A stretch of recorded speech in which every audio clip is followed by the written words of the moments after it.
Star Trek The Undiscovered Country turned 30 last year, and the film is as good as any Trek film made. The sixth feature film for the original Star Trek crew would be the last time they were all together on the big screen. I have seen the film several times, but not in a few years. Don't trust them. They are dying. Let them die. I was hoping it would be as good as when I had seen it with younger eyes. Now that I'm old, slightly burnt, and crusty, I had feared the movies might not be as good as I once imagined. Unsurprisingly, the film is as good as it has ever been. The Undiscovered Country is a follow-up to the massive critical and commercial disappointment that was The Final Frontier. In my recent rewatch of the Trek films, I've skirted around watching this one as it was just a gigantic mess. Directed 3 and 4, and he wanted a chance at directing a Star Trek movie, and I thought he deserved it. Final Frontier was a remarkable mess from start to finish, with Roddenberry not liking the script. Don't you know? Aren't you God? The Writers Guild strike cutting into the film's pre-production, Industrial Light and Magic being too busy and expensive to work on the production, Leonard Nimoy and DeForest Kelley being upset with the portrayal of their characters, and so on and so forth. That, and too many cooks in the kitchen with several rewrites. In all honesty, the fact Undiscovered Country even came out is quite shocking. To be or not to be. The original idea was for the film to be a prequel, with younger actors taking over the roles from the legacy actors. The crew of the Enterprise would be attending Starfleet Academy. Ralph Winter and David Laffery, writer for The Final Frontier, penned the script for the Academy years, which had also taken under the title of the first adventure at one point. The hope was to greatly reduce production cost and rejuvenate the dying franchise. Unsurprisingly, Gene Roddenberry rejected the idea. Roddenberry turned to Wrath of Khan director Nicholas Meyer and Leonard Nimoy for help with Undiscovered Country. The movie starts off with the destruction of the Klingon moon Praxis. This forces the Klingon Empire to seek peace with a longtime foe, the Federation. An end to almost 70 years of unremitting hostility which the Klingons can no longer afford. Starfleet assigns Kirk and the Enterprise as escorts for the Klingon Chancellor Gorkon for peace negotiations on Earth. James T. Kirk, still burnt by the death of his son at the hands of Klingons, resents the idea of a peaceful relationship with the Klingons. I can never forgive them for the death of my boy. During the escort, the Gorkon's battlecruiser is boarded by two covered Starfleet officers who kill Gorkon and maim majority of the crew. This sends the hopes of peace into the air, with Kirk and Bones sent to the butthole of space, Rura Penthe. Spock, with the rest of the Enterprise crew, rush to free Kirk and hopefully unify the Klingons and Starfleet once and for all. Without a doubt, Undiscovered Country has strong influence from the Cold War. The height of the Cold War had ended, the Berlin Wall had fallen, and this had created a moment of reflection.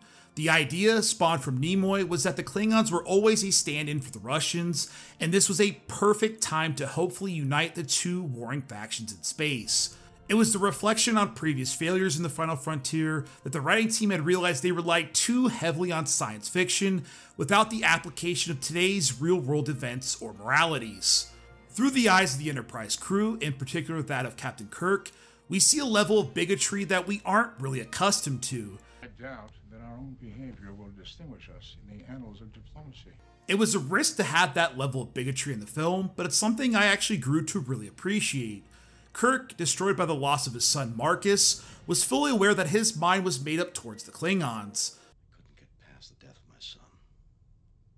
I was prejudiced by her accomplishments as a Vulcan. Gorkon had to die before I understood how prejudiced I was. It was an aged way of thinking, and he felt betrayed by it. Perhaps my favorite scene of the movie was the Klingons and Enterprise crew sitting down to dinner. Here we see the two hashing out differences and attempting to come to terms with the inevitable peace. Are you fond of Shakespeare?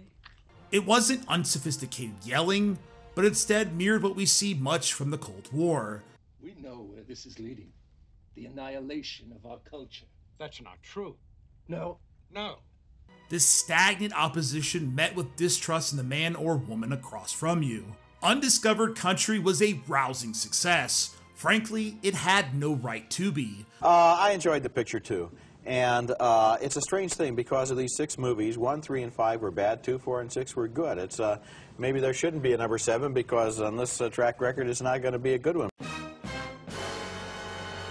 The movie from start to finish took 11 months, which is astounding in any time period. The production was pushed into warp speed, the budget was greatly limited, with a lot of sets reused from that of the Next Generation. The only new set used on the Enterprise was the galley.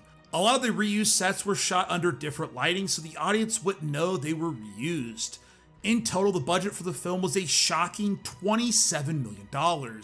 That's $6 million less than The Final Frontier. In today's world, the film costs less than $60 million. That is almost a fourth of what J.J. Abrams' 2009 Star Trek film cost. That's after inflation. The film would go on to be a huge success, generating almost $97 million worldwide and becoming the largest Star Trek opening of all time at that period. In my opinion, a lot of the success for Undiscovered Country comes from those financial difficulties. It forced the studio, the cast, and the crew to think outside the box. Most times, the reliance on money can overblow a production and in turn can lose scope of the filmmaking process, and sometimes, most importantly, the narrative. Undiscovered Country feels a lot more contained, despite the importance to the Trek timeline. I don't feel the transformation Kirk goes on in the film would be as pronounced if the film went for a larger scale. Ironically, the films that would follow it, all the TNG crew films, all feel like they had some sort of gigantic set piece. Generations had the Enterprise crashing to Earth. Insurrection was a boring pile of shit, so we don't count it. You give me more credit than I deserve.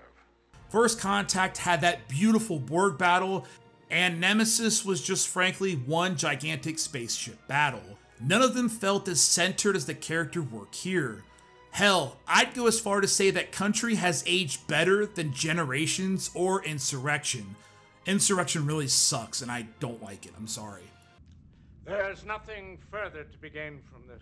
30 years later, well, 31 to be exact, The Undiscovered Country is unlike really all the Trek films.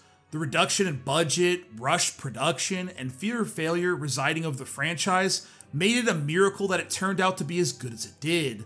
The pacing of the movie, for the most part, is razor sharp, as it acts almost like a whodunit, but with the character work centered almost around prejudice and character growth. My biggest fault of the entire movie is the scenes on Rurapente. For the most part, the movie narrowly dodged any sort of gross-out gag at Kirk kissing the shapeshifter. Movies like Ace Ventura that had that have aged horrendously, and I was pleasantly surprised to see the moment quickly rolled over before a second thought. Last night, you two were... Don't remind me. The movie does come to a crashing halt as Kirk and McCoy get to Rurapente. It just felt like the script needed something for the character to do, despite the Klingon trial being pretty cool. Regardless, The Undiscovered Country ends charming and hopeful. Shatner's rousing speech to the future with the sun leading the way, all followed up by the beautiful idea of having the cast sign off. It is quite unfortunate some would return for Generations at what can only be said is a missed opportunity. Ultimately, this movie is still great. If you want to hear me talk more about Trek, click on this video here and I'll see you on the next one.